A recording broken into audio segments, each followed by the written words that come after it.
My name is Darren Hinault. I'm an interior designer in New York, and this is In Plain Sight. So the river's right there, and the West Side Highway runs north to south on the west side of the city. That's the end of the city, the Hudson River. Commerce was all about right here. The ships came, they unloaded, and there were tracks along the West Side Highway going in both directions, train tracks, but they didn't have locomotive or they weren't using coal here for trains. They were just train cars for moving people, but lots of it was moving goods as well. They were drawn by horses, and a lot of people got killed. A lot of people coming back and forth from the ships, crossing in front of these trains, horses, and I mean packed with people, would get run over, like regularly. So what'd they do?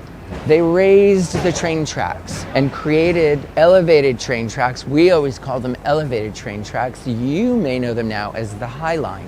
In about 2005, I was at a party and I met this guy, Robbie Hammond. I thought he was this crazy city kid. He's like, oh, you know the High Line?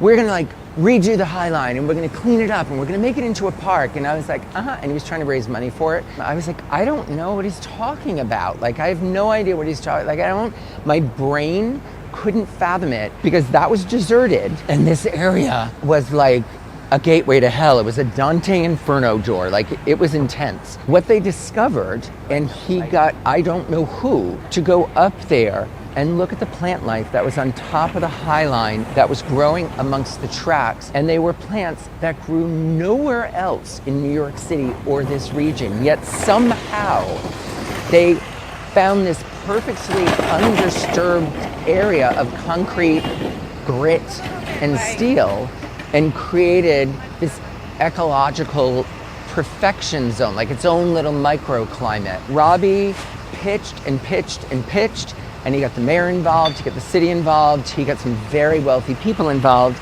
and that's how the High Line got restored and turned into a park. So this is the very beginning of the High Line. It runs to 30th Street. Again, I don't know all the details about it, but we're literally underneath the elevator tracks of the train, which you can totally see, and they cut into it to get us up there and to begin the High Line. I mean, look at these benches, look at this. How they just pulled the paving up to create the benches. They're beautiful. They're really, and just so simple to not get in the way of the plants and the planting and the ecosystem that's up here. Look, I mean, how great is that?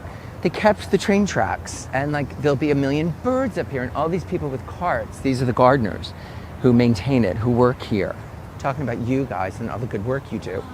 But look how cool this is. So this is where two tracks crossed each other and they could change the steel in the tracks. They could move the center parts so that they could divert the train in a particular direction.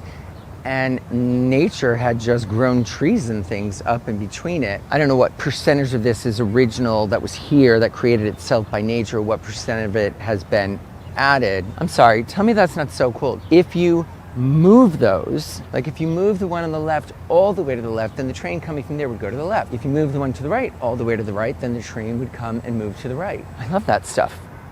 I mean, look at that.